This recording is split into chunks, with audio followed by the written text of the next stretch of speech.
கேட்டிங்கன்னா நம்ம தமிழ்நாட்டுடைய கல்விக் கொள்கை அந்த கல்வியினுடைய செயல் திட்டங்கள் எப்படி இருக்குன்னு கேட்டிங்கன்னா மக்களுக்கு அடிப்படை அறிவை நிறைய மாற்ற வேண்டும். வளர்ச்சி திட்டங்களே தமிழ்நாட்டில் கொண்டுட்டு வந்தீங்க.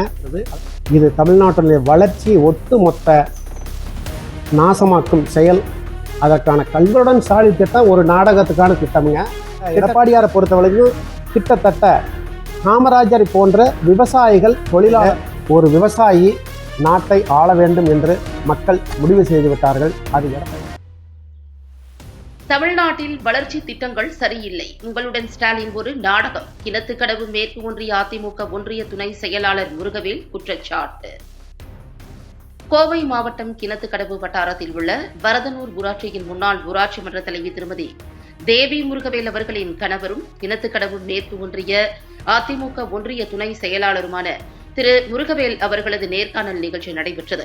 நேர்காணலில் அவர் கூறுகையில், தற்போது ஆட்சியில் இருக்கும் திமுக அரசு செயல்பாடுகளில் நிறைய மாற்றங்களை செயல்படுத்த வேண்டும் என்றும், குறிப்பாக இளைஞர்களின் கல்வி தரத்தை மேம்படுத்த வேண்டும் என்றும், அடிப்படை கல்வி சரியாக இல்லாத காரணத்தினால்தான் இளைஞர்களால் சரியான தலைவரை தேர்ந்தெடுக்க முடியாத நிலையில் உள்ளனர் என்றும், தமிழ்நாட்டில் வளர்ச்சி திட்டங்கள் சரியில்லை என்றும், உங்களுடன் ஸ்டாலின் ஒரு நாடகம் என்றும், கல்வி கற்க இயலாதவர்களுக்கும் வேலை வாய்ப்பினை அரசு ஏற்படுத்தி தர வேண்டும் என்றும் கூறினார். மேலும் எடப்பாடியார் காமராஜரை போன்றவர் என்றும், அதிமுக ஆட்சிக்கு வந்தால் இவை அனைத்தும் சரி செய்யப்படும் என்றும், வருகின்ற தேர்தலில் விஜய் ஆட்சியை பிடிக்க முடியாது என்றும், அதிமுக தான் வெற்றி பெறும் என்றும் அவர் கூறினார். சார் வணக்கம். மேடம் வணக்கம். உங்க பேர் சொல்லுங்க சார். என் பேர் முருகவேல். நீங்க என்னவா இருக்கீங்கன்னு சொல்லுங்க. இப்போ நான் கட்சியில் அனைத்து இந்திய அண்ணா திராவிட முன்னேற்றத்தில் கிணத்துக்கடவு மேற்கு ஒன்றியத்தில் துணை செயலாளராக இப்போ பொறுப்பு வச்சுட்டு அரசியலுக்கு உண்டான பணிகளை சிறப்பாக பண்ணிட்டு. சரி சார், இதுக்கு முன்னாடி உங்கள் மேடம் இங்கே ஊராட்சி மன்ற தலைவராக இருந்தாங்க இல்லையா? ஊராட்சி மன்ற தலைவராக இருந்தாங்க. நான் கூட்டுறவு சங்கத்தில் 10 ஆண்டுகள் செங்கோட்டை பழைய தொடக்க வேளாண்மை கூட்டுறவு கடத்த சங்கத்தில் தலைவராக பொறுப்பு வச்சுருக்கேன். சரி, ஓகே சார். இப்போ பார்த்தீங்கன்னா கல்வி சார்ந்த விஷயங்கள் கட்சியில் இப்போ எப்படி போயிட்டுருக்கு சார்? கல்வி சார்ந்த விஷயங்கள் குறித்து உங்களுடைய கருத்துக்கள் இப்போ நடைமுறையில் இருக்கிறத பற்றி சொல்லுங்கள். கல்வி சார்ந்த விஷயங்கள் பார்த்திங்கன்னா நம்ம தமிழ்நாட்டுடைய கல்விக் கொள்கை அந்த கல்வியினுடைய செயல் திட்டங்கள் எப்படி இருக்குன்னு கேட்டிங்கன்னா மக்களுக்கு அடிப்படை அறிவை புகுத்தாத ஒரு கல்வியாக இருக்கிறது. இப்போ சாதாரணமாக பார்த்துட்டிங்கன்னா நீங்கள் ஒரு +2 படித்த மாணவியை எடுத்துகிட்டு ஒரு பேப்பரை கொடுத்து ஒரு கடிதம் எழுத சொன்னாலோ, ஒரு மனு எழுத சொன்னாலோ, ஒரு வங்கியினுடைய கணக்கு துவங்குறக்கோ, அல்லது போஸ்ட் ஆஃபீஸில் உங்களுடைய கோரிக்கையில் இன்றைக்கி ஆன்லைன் அப்படிங்கிற ஒரு கூட்ட நிலைமையிலையும் கூட அதையே ஃபில் பண்ண தெரியாத நிலைமையிலையும், ஒரு காவல் நிலையத்தில் புகார் அளிக்கிறக்கோ அதனுடைய அந்த புகார் மனுவை நாம் எப்படி தயார் பண்ணுற வாசகங்களோ தெரியாத நிலைமையில் தான் இன்றைய கல்வி இருக்கிறது. அதே மாதிரி ஒரு ஆர்டிஓ அலுவலகத்தில் தன்னுடைய வாகனத்தை பதிவு பண்ணுறதுக்கு இவ்வளவு தொழில்நுட்பமும் கல்வி வளர்ச்சியும் புரட்சியும் ஏற்பட்டுருச்சு என்று சொல்லக்கூடிய நிலைமையில் தானாக சென்று எந்த ஒரு நிலையும் பயன்படுத்தாத முடியாத நிலைமையிலும் அங்கே உள்ள புரோக்கர்கள் இடைத்தரகர்கள் மூலமாக லஞ்ச லாவண்யத்தை கூடுதலாக செலவழித்து தன்னுடைய ஓட்டுநர் உரிமம் ஆகியவை பெறக்கூடிய அவல நிலை இன்றைய தமிழ்நாட்டில் நிலவி கொண்டிருக்கிறது.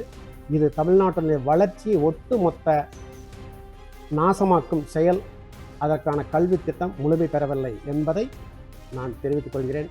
அதே போல் அதனுடைய இன்னொரு திருத்தம் என்னன்னு கேட்டிங்கன்னா, 1947 சுதந்திரம் வாங்கி 52 அரசமைப்பு சட்டம் உருவாக்கப்பட்டு கிட்டத்தட்ட 15 ஆண்டுகள் என்று சொல்லக்கூடிய அளவில் கல்வி சாலைகள் உருவாக்கப்பட்டுள்ளது, நிறைய கல்லூரிகள் உருவாக்கப்பட்டுள்ளது. அன்றைய நிலைமையில் 35 மார்க்குகள் பெற்றால் பாஸ் மதிப்பெண் என்ற சூழல் உருவாக்கப்பட்டு இன்றளவும் அது நடைமுறையில் உள்ளது. அன்றைய காலகட்டத்திலே பெற்றோர் படிக்கவில்லை, குழந்தைகளுடைய அறிவுத்திறன் மிகவும் குறைவாக இருந்தது, தொலைக்காட்சி வசதிகள் இல்லை. இன்றைய போல தகவல் தொழில்நுட்பம் மிகவும் பின்தங்கிய நிலையில் இருந்த காலத்தில் 35 அடிப்படை இருந்த மார்க் எண்கள் இன்றும் அதை தொடர்கிறது என்பது ஒரு வேடிக்கையான ஒரு விஷயம். என்னை பொறுத்தவரையில் 5ஆம் வகுப்பு வரை 50 பாஸ் மார்க் என்றும், 8ஆம் வகுப்புக்கு மேல் 60 பாஸ் மார்க் என்றும், 12ஆம் வகுப்பு வரை 70 பாஸ் மார்க் என்ற அடிப்படையிலே கொண்டு வருவதன் மூலமாக தனக்கு கல்வி கற்க முடியும், அந்த கல்வியினால் தான் சிறந்த பயனடைய முடியும் என்ற நிலைமையை ஒரு மாணவன் உருவாக்கி கொள்ள முடியும். அதே போல கல்வி இல்லாத என்ன செய்வது என்ற நீங்கள் கேள்வி கேட்கலாம். கல்வி இல்லாதவருக்கும் வேலை அதிகமாக இருக்கிறது, கல்வி கற்காதவருக்கு அதிகமாக வேலை இருக்கிறது. கல்வி பயின்றவர்கள் இன்று எல்லாரும், பெரும்பாலான சமுதாய மக்கள், இளையவர்கள் எல்லாம் தவறான பாதையில் ஒரு அரை கல்வியை வைத்துக்கொண்டு அவர்கள் இந்த நாட்டை சீரழித்து கொண்டு இருக்கிறார்கள். இதை நாம் மாற்றம் செய்து கொண்டு வர வேண்டும். அதே போல் கல்வி இல்லாமல் என்ன செய்ய வேண்டும்? ஒரு வாகனத்தை ஓட்டுவதற்கு கல்வி தேவையில்லை, ஒரு 5ஆம் வகுப்பு வரை ஒரு போர்டு படிக்க தெரிந்தால் போதுமானது. அதே போல் ஒரு விவசாய பணி செய்யும் நபர்களுக்கு கல்வி அவசியமற்றது. அதே போல் ஒரு ஓட்டல்கள் மற்றும் பிற தொழிற்சாலைகளையே பணி செய்வதற்காக நீங்கள் ஒன்றும் பட்டப்படிப்பு அல்லது தொழில்நுட்ப பிரிவோ பயில வேண்டிய அவசியமில்லை. அவர்கள் எல்லாம் குறைந்த மதிப்பெண்கள் பெறுபவர்கள். அந்த சூழ்நிலையை உருவாக்கி கொண்டு தான் உயர்கல்வி எட்ட முடியாது, நமக்கு இந்த வேலை போதுமானது என்ற அந்த தன்னுடைய தாழ்வு மனப்பான்மை இல்லாமல் வேலை செய்வதற்கு ஏதுவாக இருக்கும் என்பதை நான் எனது கருத்தாக முன்வைக்கிறேன். சார், இப்போ நீங்கள் பார்த்தீங்கன்னா பாஸ் மார்க்கோட பர்சன்டேஜ் ஜாஸ்தி பண்ண சொன்னீங்க, 35%லேருந்து அதை மாற்ற சொல்கிறீங்க இல்லையா? ஆமாம். அது வந்துட்டு எவ்வளவோ கட்சிகள் வந்ததுக்கு அப்புறமும் ஏன் எந்த கட்சியும் அதுக்கான முயற்சி எடுக்கல? மக்களை சிந்திக்கவில்லை. மக்களை வளரக்கூடாது என்ற முட்டாள் கல்வியில் பயிற்று கொண்டு இருக்கிறார்கள் இன்றைய தமிழகத்தில் உள்ள கல்வி நிலை. ஆட்சியில் இருக்கவங்க வந்து அதை மாற்றி இருக்கலாமே, ஏன் மாற்றல? அவங்கள அதை பத்தி சிந்திக்கல. ஏன்னா அவங்களே வந்து எந்த அளவுக்கு மக்களை சிந்திக்கிறாங்க இல்லையா? அவங்கள சொந்தமாத்தான சிந்திக்கிறாங்க. இன்னைக்கு மக்கள் வளர்ட்டுங்கிற சிந்தனை அவங்ககிட்ட இல்லையே, அதனால அதை கொண்டு வர மாட்டாங்க. இப்போ இருக்க வளர்ச்சி திட்டங்கள் குறித்து உங்களுடைய கருத்துக்கள், இன்னும் என்ன பண்ணலாம், அதை மாற்றுறதுக்கு மாற்றங்கள் வேண்டுமா வேண்டாமா, அதை பத்தி மட்டும் சொல்லுங்க. நிறைய மாற்றம் வேணும். வளர்ச்சி திட்டங்களே தமிழ்நாட்டில் கொண்டுட்டு வரலைங்க. அதாவது காமராஜர் ஆட்சி காலத்தில் கிட்டத்தட்ட 10 ஆண்டுகளில் ஏற்படுத்தப்பட்ட வளர்ச்சிகளை இன்று செம்மைப்படுத்த கூட அவர்களால் முடியவில்லை. அவ்வளவு ஒரு மோசமான நிலையில் இன்றைய தமிழகம் சென்று கொண்டிருக்கிறது.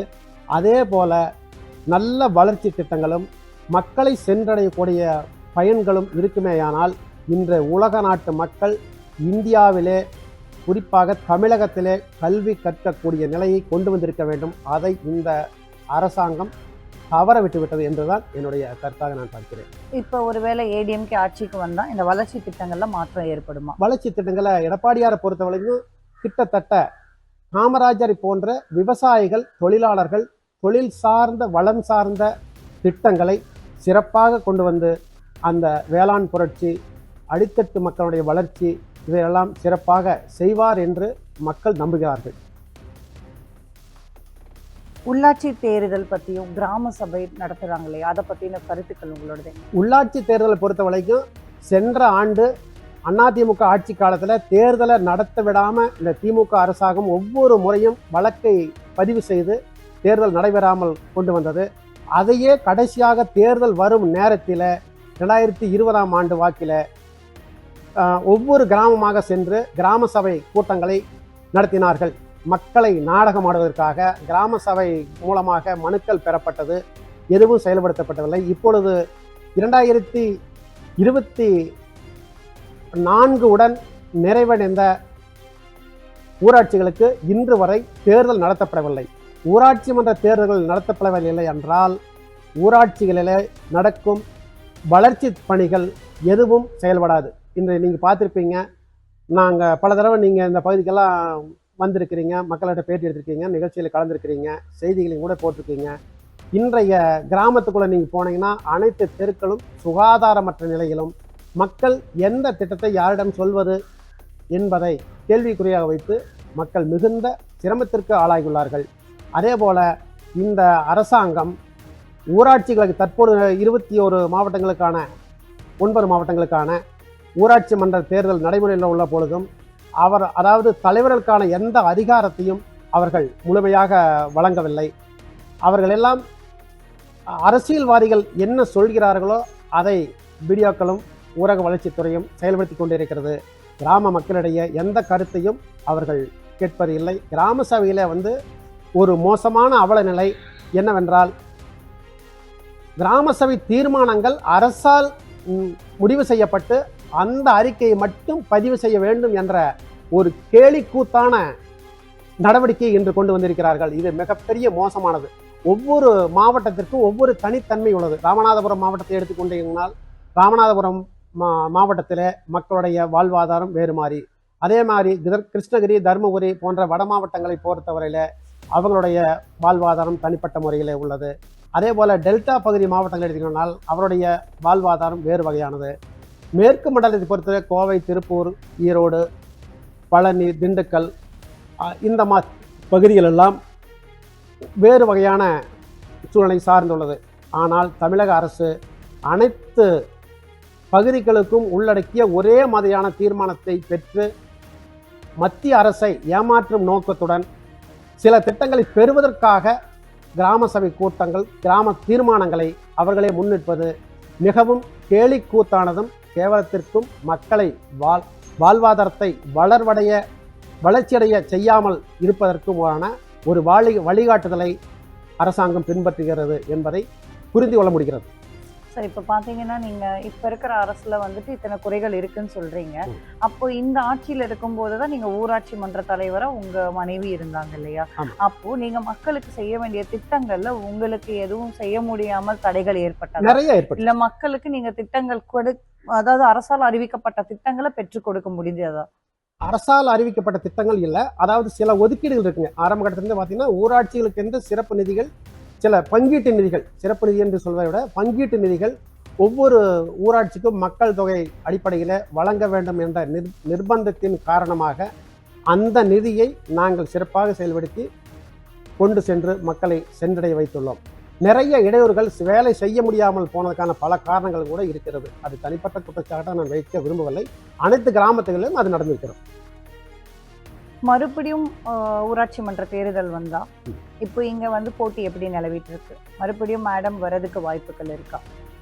நிறைய இருக்கு மேடம். ஆனால் திமுக ஆட்சி வந்தால் நான் போட்டியிட போவது இல்லை. காரணம், எந்த செயலையும் மக்களுக்கு கொண்டு சேர்க்க முடியாது. அனைத்து இந்திய அண்ணா திராவிட ஆட்சி மலரும். நாங்கள் அனைத்து தேர்தல்களும் பொதுவாக ஊராட்சி மன்றம், ஒன்றிய குழு, மாவட்ட குழு, ஏதாவது ஒரு பொறுப்பில் அரசாங்கம், எங்களுடைய அரசாங்கம் அமையும் பட்சத்தில் நாங்கள் போட்டியிடுவோம், வெற்றி பெறுவோம். இப்போ இருக்கிற இளைய தலைமுறை அவங்களோட மது கலாச்சாரம் மற்றும் அவங்களோட கலாச்சாரமே டோட்டலா மாறி இருக்கு. அதை குறித்து உங்களுடைய கருத்து? ரொம்ப அருமையான கேள்வியை கேட்டிருக்கீங்க. இந்த மது கலாச்சாரம் எப்படி இருக்கு அப்படின்னு கேட்டீங்கன்னா, அவங்களுடைய ஒரு கஜானா நிறைவுக்கான திட்டமாக பார்க்கிறார்கள் தவிர நாட்டு மக்கள் களைப்படைந்தவர்கள் குறித்து அவருடைய சோம்பலை முறித்து கொள்ள இருப்பதாக அதனுடைய அமைச்சர் கூறுகிறார். இது அவரும் சிறு வயதிலிருந்தே மேலே வந்திருப்பார். அவருக்கும் குழந்தை குட்டிகள், அவர் குடும்பத்தை சார்ந்த இளைஞர்களும் இருக்கிறார்கள். அவர்கள் அந்த செயலை ஏற்றுக்கொள்வார்களா என்ற நீங்கள் சிந்தித்து பார்க்க வேண்டும். பொதுவாக இன்று யார் வேணாலும் மதுக்கடையிலே சென்று அந்த மது பாட்டில்கள் வாங்கி சாலையோரங்களிலும் அங்கே இருக்கக்கூடிய ஓப்பன் பார்களிலும் அதே போல் பஸ் ஸ்டாண்ட் போன்ற பகுதிகளிலும் நிழல்குடை பஸ் நிறுத்தம் போன்ற நிலைக்குடைகளிலும் அந்த சிறு வயது குழந்தைகள் மது அருந்திவிட்டு நேரம் தாழ்ந்து இரவு 8 மணி 9 மணிக்கு வீட்டுப்புறத்தில் வந்து படுத்து உறங்கும் நிலை ஏற்பட்டுள்ளது. இது நாட்டினுடைய ஒட்டுமொத்த வளர்ச்சியும் பாதித்துவிடும். அதே போல் இன்னொன்றும் அதன் மூலம் நான் சொல்லிக்கொள்ள விரும்புகிறேன்.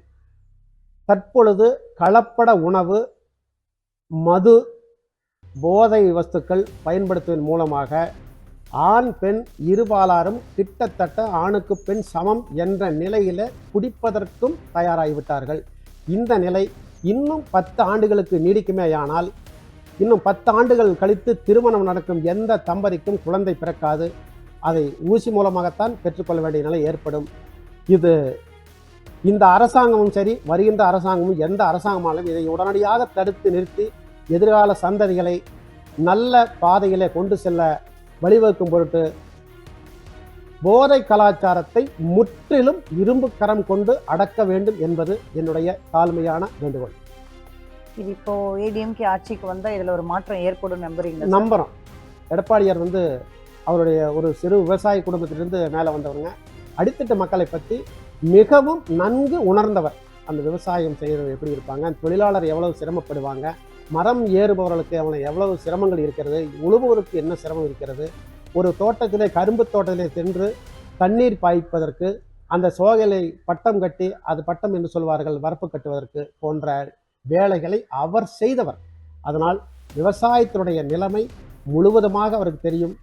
இளைய தலைமுறையை பற்றிய புரிதலும் ஒரு கிராம பகுதியை சேர்ந்த முதலமைச்சர் என்பதால் 100% அவருக்கு தெரியும். அதை நல்வழிப்படுத்துவார் என்று மக்கள் எல்லோரும் நம்புகிறார்கள்.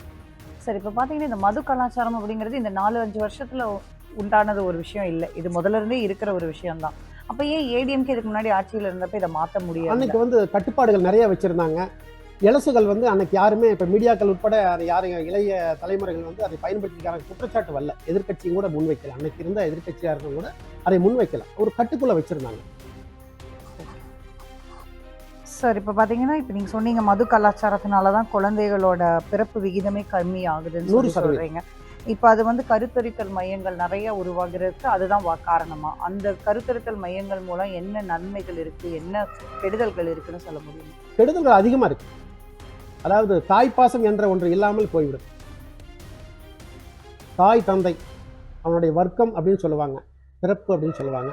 அதனுடைய கலாச்சாரம் முற்றிலும் மாறுபட்டு இன்றைய நாட்டு மாடுகளை போன்று அல்லாமல் கலப்பின மாடுகளாக அது பின்பற்றப்பட்டு ஒரு சமுதாய ரீதியான மாற்றத்தை ஏற்படுத்திவிடும் என்பது என்னுடைய தாழ்மையான கருத்து. கலப்பட உணவு குறித்தும் சொன்னீங்க. கலப்பட உணவு மிக முக்கியமான பங்கு வகிக்கிறது. இன்றைக்கு பார்த்தீங்கன்னா அதை கொஞ்சம் பிரீஃபா எக்ஸ்பிளைன் பண்ண முடியுமா சார்? கலப்பட தாராளமாக சொல்லலாம். சொல்லுங்க. அதாவது நீங்கள் காய்கறி உற்பத்தியிலிருந்து, மாட்டில் இருந்து, எண்ணெய் வகைகள், குறிப்பாக எண்ணெய் வகைகள்லேருந்து வெளிநாட்டிலிருந்து இறக்குமதி பண்ணுறாங்க இல்லைங்களா?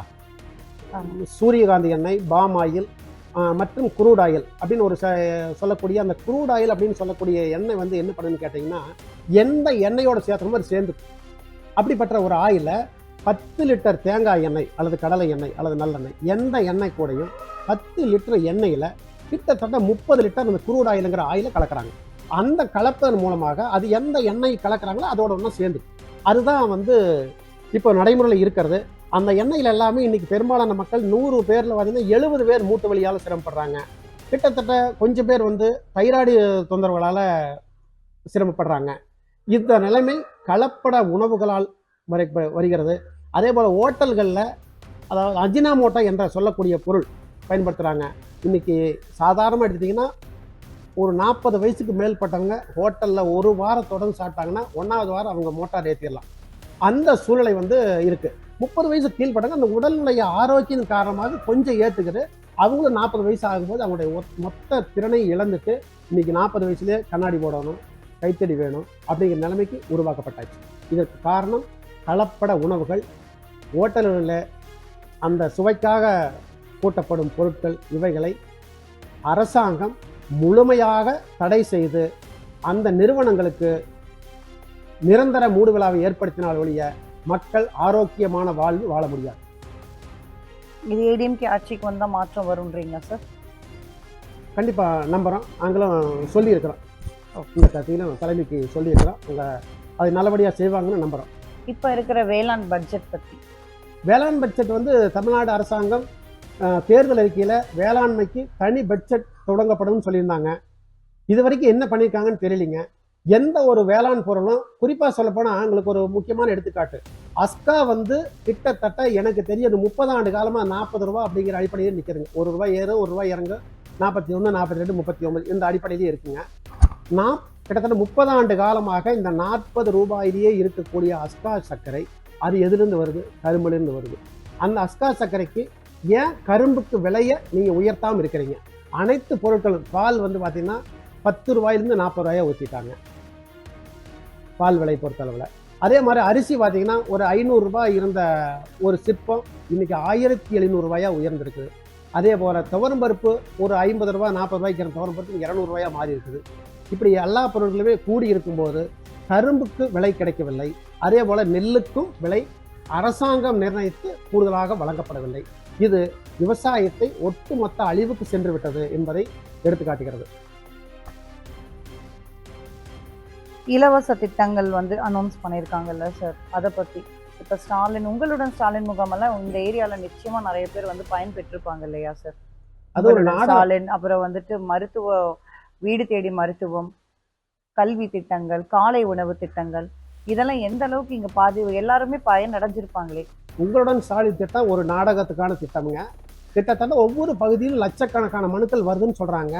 நீங்க 4.5 ஆண்டுகளுக்கு முன்பே தேர்தல் அறிக்கைக்கு முன்பாகவே கிராமங்களில் சென்று நீங்க கிராம சபை கூட்டங்கள் நடத்தி அந்த மனுக்களாக பெறப்பட்டு 4.5 ஆண்டுகள் நிறைவடைந்த நிலையில இன்னும் நீங்கள் எந்த திட்டத்தையும் மக்களிடம் கொன்று சேர்க்கப்படவில்லை. அதனால் மக்கள் இன்னைக்கு லட்சக்கணக்கான மனுக்களை கொடுக்கிறார்கள். தேர்தல் நேரத்திலாவது கிடைக்குமா என்று எதிர்பார்ப்பிலே மக்கள் இருக்கிறார்கள். அப்படியானால் இந்த அரசாங்கம் முழுமையாக நலத்திட்டங்களை கொண்டு சேர்க்கப்படவில்லை என்பதை இதிலிருந்து நீங்கள் புரிந்து கொள்ள வேண்டும். நலத்திட்ட உதவிகள் நிறைய பேருக்கு பயன் அடைஞ்சிருக்காங்களே சார். அப்ப நீங்க ஊராட்சி மன்ற தலைவரா இருக்கும்போது ஏன் இதை பத்தி வெளியே சொல்லல? நாங்கள் எங்களுக்கு வரைமுறை என்னமோ அந்த திட்டங்களை உள்ள கொண்டுட்டு போயிட்டோம். நாங்கள் எதிர்க்கட்சியினுடைய ஊராட்சி மன்ற தலைவர் என்பதால் சில வேலைகள் மறுக்கப்பட்டது, சில சாலைகள் டெண்டருக்காக வந்த பிறகு கூட நிராகரிக்கப்பட்ட அந்த சாலை போடாமல் தடுக்கப்பட்டது. இது பழிவாங்கும் நோக்கத்துடன் செயல்பட்ட காரணம் என்பதை நான் தெரிவித்துள்ளேன். சரி, இப்ப பாத்தீங்கன்னா வருகிற 2026 சட்டமன்ற தேர்தல் வந்து இப்ப ஒரு கடும் போட்டி நிலவிட்டு இருக்கு. இப்ப இதுல வந்து எந்த கட்சியை வந்து ஜெயிக்குங்கிற நம்பிக்கை இருக்கு? மக்களோட கருத்து என்னவா இருக்கு? மக்களுடைய தொகுதியை பொறுத்த வரைக்கும், உங்க ஏரியாவை பொறுத்த வரைக்கும் மக்களோட மனநிலை என்னவா இருக்கு? மக்களுடைய கருத்து வந்து என்ன சொல்றாங்கன்னு கேட்டீங்கன்னா, நமது நாடு வந்து அதிக விவசாயிகளை உள்ளடக்கிய தமிழ்நாடு. அனைத்து வளமும் நெல் இருக்கு, வாழை இருக்கு, கரும்பு, மஞ்சள், டீ, இப்படி போன்ற பல்வேறு செடி கொடி தாவர வகைகளை உள்ளடக்கிய ஒரு மாநிலமாக தமிழ்நாடு உள்ளது. அப்படிப்பட்ட ஒரு சூழ்நிலையில் ஒரு விவசாயி நாட்டை ஆள வேண்டும் என்று மக்கள் முடிவு செய்து விட்டார்கள். அது எடப்பாடியார் தலைமையிலான அரசாதான் அமையும் என்று மக்கள் பல்வேறு தரப்பிலே விசாரிக்கின்ற பொழுதும் நேரடியாக சொல்லிய பொழுதும் இந்த முறை அதிமுக தான் வெற்றி பெறும், சிறப்பான எதிர்காலத்தை உருவாக்கி தர வேண்டும் என்று கோரிக்கை வைக்கிறார்கள். சரி, இப்போ பார்த்தீங்கன்னா விஜய் கட்சி குறித்து உங்களுடைய கருத்துக்கள் என்ன? நாட்டில் எல்லாருமே கட்சி தொடங்கலாமுங்க. ஆரம்பத்திலிருந்து பார்க்குறோம். ஐயா விஜயகாந்த் அவர்கள் தொடங்கினாங்க, சரத்குமார் ஐயா கட்சி தொடங்கினாங்க, நம்ம வைகோ அவர்களும் கூட புதிய கட்சி ஆரம்பித்தாங்க. இப்போ பார்த்தீங்கன்னா விஜய் ஆரம்பிச்சிருக்காங்க. இப்படி பல்வேறு தலைவர்களும் கட்சி ஆரம்பித்து வழிநடத்தணும் என்னங்கிறதுல எல்லாத்துக்கும் ஆசை இருக்கத்தான் செய்யும். அவருக்கு ஒரு சிறு கூட்டம் இருக்கத்தான் செய்யும். நீங்கள் ஒரு கிராமத்தில் பார்த்தீங்கன்னா 10 வேட்பாளர் நின்னாங்கன்னா ஒவ்வொருத்தருக்கு 10 ஓட்டு 15 ஓட்டு போடுவாங்க. அந்த நிலைமை விஜய்க்கும் கிடைக்கும். தலைவராக வர முடியாது, ஆட்சியை கைப்பற்ற முடியாது. ஆனால் இப்போ விஜய் கட்சி உள்ளே வரனால வந்துட்டு ஓட்டு ஸ்பிளிட் ஆகும், இல்லை இளைஞர்கள் வந்து அவருக்கு வாக்கு போடுறதுக்கான விஷயங்கள் இருக்கு. அது முதல்லயே நான் உங்களுக்கு சொன்ன மாதிரி தான், அடிப்படை விஷயம் தெரியாத இளைஞர்களை உருவாக்கிட்டாங்க இந்த அரசாங்கம். கல்வியில் ஒரு அடிப்படை அறிவை புகுத்தாத ஒரு கல்வியாக இருக்கிறனால அந்த ஒரு கொஞ்சம் கூட்டம் அவருக்கு ஆதரவாக இருப்பாங்கிறத தெரியும். மக்கள் பாதுகாப்பு, மகளிர் பாதுகாப்பு, அப்புறம் குழந்தை பாலியல் துன்புறுத்தல், இது குறித்து இப்போ நடக்கிற விஷயங்கள் குறித்து. குழந்தை பாலியல் துன்புறுத்தலுக்கு காரணம் வந்து போதை வஸ்து. தன்னுடைய போதை தலைக்கு ஏறும்போது அவருடைய நிலைமை என்ன என்று தெரியாத ஒரு சூழ்நிலை உருவாக்கப்படுகிறது. அதனால் குற்றங்கள் நடைபெறுகிறது. அதே போல இன்றைய நிலையில் பாதுகாப்பற்ற நிலையில் ஒரு குடும்பத்திற்கு ஒரு குழந்தை என்ற ஒரு தவறான பாதையை கையெடுத்து விட்டார்கள். அதை மாற்றப்பட வேண்டும். காரணம், என் இல்லத்திலிருந்து ஒரு குழந்தை பள்ளிக்கு செல்கிறது என்றால் ஒத்தையாக வரும்பொழுது அவருடைய கண்ணோட்டம் வேறு மாதிரி இருக்கும். அதே துணைக்காக ஒரு சகோதரனோ சகோதரியோ இருவர் பள்ளிக்கு செல்லும் பொழுது அந்த பாதுகாப்பு நிலைமையும் அவர்களுக்கு உருவாகும். தவறான பாதையில் போவதும் தடுக்கப்படும் என்பது என்னுடைய தாழ்மையான கருத்து. ஒரு நபர் போகும்போது அவர் எந்த நோட்டத்துக்கு வேணாலும் பேசலாம், அவர் என்ன வேணாலும் பேசிட்டு போகலாம். அதே இன்னொருவர் கூட இருக்கும்போது தவறான கருத்துக்களையோ தவறான சேர்க்கையிலேயோ கொண்டு செல்ல முடியாது. இது தமிழகத்தினுடைய ஒட்டுமொத்த கலாச்சார மக்களும் ஒரு குழந்தை என்ற நிலையை மாற்றி 2 அல்லது அதற்கு மேற்பட்ட குழந்தைகளை ஒவ்வொரு குடும்ப இளைய தலைமுறையினரும் பின்பற்றினால் ஒழிய எதிர்காலம் மிக கேள்விக்குறியாக அமைந்துவிடும் என்பதை என்னுடைய கருத்து. மக்களுக்கு நீங்கள் எதுவும் சொல்ல விரும்புகிறீங்களா சார்? மக்கள் முதல்ல வந்து பார்த்தீங்கன்னா தன்னை திருத்திக்கணும். அதாவது விளம்பரத்தால் மயங்கி விட்டார்கள். விளம்பரத்திலிருந்து வெளியே வரணும். விளம்பரம்ங்கிறது ஒரு சினிமா படம் எடுக்கும்போது காதல் பண்ணுறாங்க, கல்யாணம் பண்ணி குழந்தை பிறக்குது. அந்த குழந்தை பெருசாகி காலேஜுக்கு போய் டாக்டரை வந்து இன்ஜினியராக வந்து கப்பலோட்டியாக வந்துடுறேன். இது 3 மணி நேரத்தில் நடக்கக்கூடிய விஷயம். இதை நிஜ வாழ்க்கையில் எப்பேற்பட்ட மனிதனாலும் சாதிக்க முடியாத ஒன்று. மக்கள் மாற்றம் செய்ய வேண்டும். விளம்பரங்களையும் சினிமாவிலையும் அல்லது இலவசங்களை கொடுத்து ஏமாறுவதை, இலவசங்கள் பெற்று ஏமாறுவதை தவிர்க்கப்பட வேண்டும் என்பது என்னுடைய மக்களுக்கான ஒரு வேண்டுகோள். அண்ணா, இப்போ பார்த்தீங்கன்னா அரசு கல்வியை முழுக்க முழுக்க படின்னு சொல்கிறாங்க. திருப்பி பற்றி என்ன நினைக்கிறீங்க? ஆனால் இது என்னன்னு கேட்டிங்கன்னா, கிராமத்து பழமொழியில் கொல்லாதம் வாயில் கொலக்கட்டை வைக்கிறதுன்னு சொல்லுவாங்க. சரிங்களா? ஒரு உதாரணம் எளிய அறையில் சொல்லிடுறேன். இப்போ கல்வி அப்படிங்கிறது இன்றைக்கி நீங்கள் என்ன கொண்டுட்டு வந்துட்டீங்கன்னா, எல்லா துறைகளிலுமே மருத்துவம் அல்லது பொறியியல் படிப்பு அல்லது விஞ்ஞானம், அதற்கெல்லாமே நீங்கள் தேர்வை என்ன பண்ணிங்கன்னா 98 அல்லது 99 100 மார்க் இருக்கிறவங்களுக்கு தான் இன்றைக்கி அந்த முன்னுரிமை அந்த வேலை வாய்ப்பில் கிடைக்குது அப்படின்னு நீங்கள் நிலைமை கொண்டுட்டு வந்துட்டா பிறகு 35 மார்க் வாங்கினாலும் நீ படிச்சுட்டே இருன்னு சொல்லிட்டு அவங்கள என்ன பண்ணுறீங்கன்னா, தான் ஒரு டிகிரி முடிச்சுட்டேன் அல்லது 2 டிகிரி படித்தாச்சு, இனி நான் வேளாண் சார்ந்த தொழிலோ அல்லது எனது குலம் சார்ந்த தொழிலோ அல்லது ஓட்டுநர் பணியோ அல்லது பணியாளர், அதாவது எப்படி சொல்கிறது, மின்துறையில் கம்பமேறும் பணியாளர் அல்லது வயர்மேன், இந்த பணிகளுக்கோ அல்லது மரம் ஏறி தன்னுடைய வாழ்வாதாரத்தை மேம்படுத்தி கொள்ளும் தொழில் அப்படின்னு பார்த்தீங்கன்னா, பனை தென்னை அப்படிங்கிற இடத்துல இருந்து இன்றைக்கி இயற்கையாக பாரம்பரியமாக தயாரிக்கப்பட்ட கருப்பட்டி, தென்னை கருப்பட்டி மற்றும் பனைங்கருப்பட்டி, பனங்கல்கண்டு, பனை பதநீர், பனை வெல்லம், தென்னை வெல்லம் ஆகியவை எல்லாம் இன்று மாற்றப்பட்டு அந்த தொழிலே செய்ய முடியாத நிலைக்கு தள்ளப்பட்டது இந்த கல்வி திணிப்பு. கல்வியை விருப்பமாக படிக்க வேண்டும். எந்த மொழி வேண்டாலும் படிக்கலாம். இதுதான் தேவை, அதுதான் தேவை என்று இல்லை.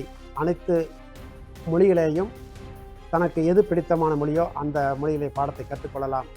அதே போல் தமிழ்நாட்டிலே தமிழ் என்ற பேச்சை முன்னெடுத்து கொண்டு கட்டாய பாடமாக அனைத்து பள்ளிகளையும், மத்திய கல்விக் பள்ளிகளாலும் சரி, சிபிஎஸ்சி ஆனாலும் சரி அல்லது மெட்ரிகுலேஷன் பள்ளிகளானாலும் சரி, தமிழ் வழி மற்றும் ஆங்கில வழி கல்வியானாலும் சரி, கட்டாய பாடமாக தமிழ் மொழியை கொண்டு வர வேண்டும்.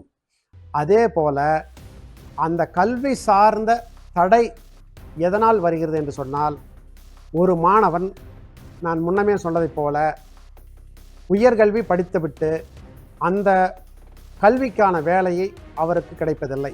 அதனால் அவர் மன விரக்திக்கு ஆளாக்கப்படுகிறார் அல்லது குடிப்பழக்கத்திற்கு சென்று அவர் அடிமையாக மாறுகின்றார்.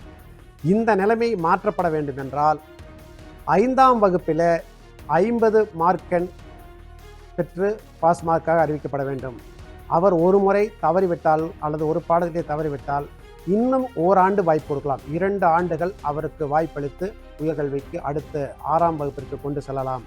அதே போல் 8ஆம் வகுப்பில் 60 மதிப்பெண்கள் பெற்றால் பாஸ் மார்க் என்ற நிலையை கொண்டு வரும் பொழுது அதிலேயும் அவருக்கு 1 வருடம் வாய்ப்பு கொடுக்கலாம். பிறகு 12ஆம் வகுப்பில் அவர் கிட்டத்தட்ட 80 மதிப்பெண்களை தாண்டிவிட்டால் அவருக்கான அடுத்த கட்ட படிப்பிற்கான வாய்ப்பை கொடுக்க முன்வர அரசாங்கங்கள் சில சட்ட நடைமுறைகளை கொண்டு வருவதன் மூலமாக நமது மாநிலத்தினுடைய வேலைவாய்ப்பு, தொழில் சார்ந்த விவசாயம் மற்றும் விவசாயம் அல்லாத அனைத்து தொழில்களும், கட்டிட தொழிலானாலும் சரி, ஓட்டுநர் பணியானாலும் சரி, இதர பணிகளானாலும் சரி, அனைத்து பணிகளுக்குமே இப்போ நீங்கள் பார்த்தீங்கன்னா ஒரு பில்டிங்கில் ஒயரிங் வேலை பண்ணுறாங்கன்னா அவங்களுக்கு அந்த சூப்பர்வைசர் ஒருத்தருக்கு மட்டும் தெரிஞ்சிருந்தால் போதும். அந்த ஐடி தொழில்நுட்ப கல்வி, மற்ற எல்லாருமே பணியாளர்களாக இருக்கிறாங்க. அந்த பணியாளர்களுக்கு அந்த கல்வி தெரிஞ்சிருக்க வேண்டிய அவசியம் இருக்காது. அதே போல் ஒரு மார்க்கெட்டுக்கில் இன்றைக்கி ஆயிரக்கணக்கான லோடுகள், காய்கறிகள் மற்றும் இதர பொருட்கள் ஆகியவை போக்குவரத்து மூலமாக ஒரு இடத்திலிருந்து மற்றொரு இடத்துக்கு செல்கிறது. ஒரு இடத்துல அந்த லோடிங் செய்ய வேண்டும், மற்றொரு இடத்துல அன்லோடிங் செய்ய வேண்டும். இவர்களுக்கெல்லாம் எந்த கல்வி தகுதியும் தேவையில்லை. அவர்களுக்கெல்லாம் ஒரு குறைந்தபட்ச 5ஆம் வகுப்பு அல்லது 8ஆம் வகுப்பு கல்வி மட்டுமே போதுமானது. அதை தாண்டி அவர்கள் அந்த பணியை, தான் எடுத்துக்கொண்ட பணியை சிறப்பாக செய்ய வேண்டும் என்ற எண்ணம் அவர்களுக்கும் மனதிலே தோன்றும். அதை விடுத்து உயர்கல்வி படிக்கும் பொழுது நான் தாழ்மையுற்று தாழ்வு மனப்பான்மையோடு இந்த பணியை செய்ய முன்வராததால் அவரது குடும்பம், தொழில், அவருக்கு எதிர்கால குடும்ப வாழ்க்கை கூட தொழிலற்ற நிலையில பெண் கொடுக்க முன் வருவதில்லை. அவர்கள் அதனால் விரக்தி அடைந்து தன்னுடைய வாழ்வாதாரத்தை சீரழிக்கும் நிலைமைக்கு கல்வி திணிப்பு என்பது கொண்டு செல்லப்படுகிறது என்பதை நான் தெரிவித்துக் கொள்கிறேன். இதையெல்லாம் அரசு கவனத்தில் கொண்டு எதிர்வரும் காலங்களில் இந்த திட்ட நடைமுறைகளெல்லாம் கொண்டு வர வேண்டும் என்பது எங்களுடைய கருத்தாக உள்ளது.